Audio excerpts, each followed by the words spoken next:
क्या दे रखा है, 1/x माइनस का 1/x माइनस का 2 is equal to 3 where x is not equal to 0 and x is not equal to 2। इतना clear है। अब इसको अगर हम सॉल्व करें तो यहाँ पे सबसे पहले हमें क्या करना पड़ेगा, इस पूरे इक्वेशन को स्टैंडर्ड फॉर्म में लाना पड़ेगा, which is ax² plus bx plus c is equal to 0। पहले इस फॉर्म में लाना पड़ेगा, उसके बाद ही हम इसको सॉल्व कर सकते हैं। इतना क्लियर है।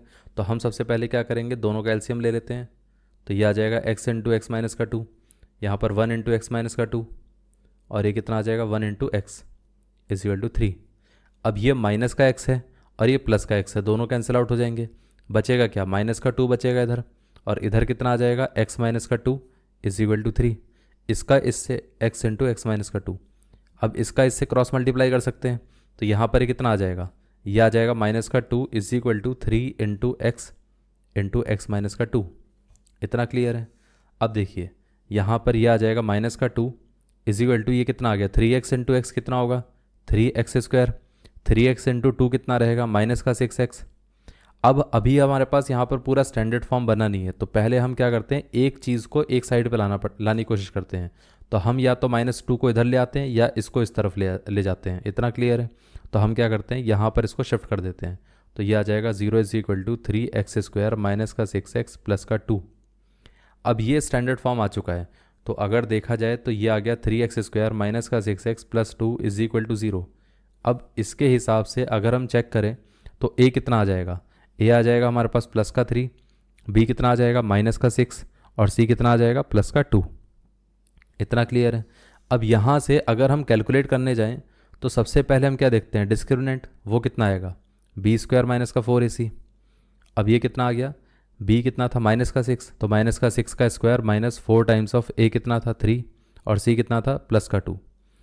अब माइनस का स्क्वायर अगर आ जाएगा तो प्लस रहेगा, 6 का स्क्वायर कितना हो जाएगा 36, और ये कितना आ गया 4 इंटू 3 12, 12 इंटू 2 कितना हो गया 24, तो ये माइनस का 24। तो 36 माइनस 24 कितना होगा 12 होगा। अब डिस्क्रिमिनेंट अगर हमारा 0 से बड़ा आ रहा है, इसका मतलब क्या है कि इसके रूट एग्जिस्ट करेंगे और साथ में दोनों अलग अलग रूट्स रहेंगे। इतना क्लियर है। अब यहाँ से रूट्स निकाल लेते हैं। तो x इज इक्वल टू कितना आ जाएगा, माइनस का b plus minus root over of d by 2 times of a।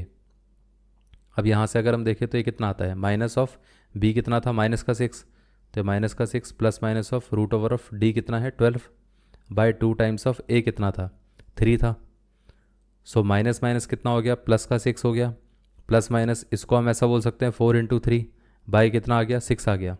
अब 4 इंटू 3 अगर हम देखें तो 4 अगर रूट से बाहर आएगा तो वो कितना आता है, वो आ जाएगा 2। तो यहाँ पर 2√3 प्लस माइनस यहाँ पर ये 6 बाय 6। पूरे में से हम क्या कर सकते हैं, 2 कॉमन ले सकते हैं, तो बचेगा 3 plus minus root over of 3 by कितना आ गया 6 आ गया। ये इससे कैंसिल आउट हो जाएगा तो यहाँ पर 3 बचेगा। तो हमारे पास रूट्स आ जाएंगे 3 प्लस माइनस √3 बाय 3। अब हम ऐसा बोल सकते हैं कि भाई इसका जो रूट होगा वो कितना आ जाएगा, x इज इक्वल टू कितना आएगा, रूट आ जाएगा 3 प्लस √3 बाय 3, और या तो रूट आ जाएगा 3 माइनस √3 बाय 3।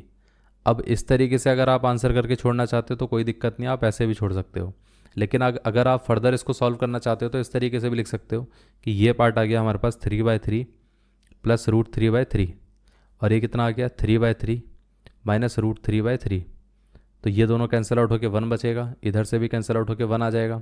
तो हमारे पास रूट्स कितने आ जाएंगे, x इज इक्वल टू ये आ जाएगा 1 प्लस √3/3 को हम क्या लिख सकते हैं 1/√3। तो ये आ जाएगा 1 प्लस 1/√3, और ये आ जाएगा 1 माइनस 1/√3। ये दोनों रूट्स आ जाएंगे। या तो इस तरीके से हम रूट्स लिख सकते हैं, या तो इतना ही करके छोड़ देंगे तो भी कोई दिक्कत नहीं है।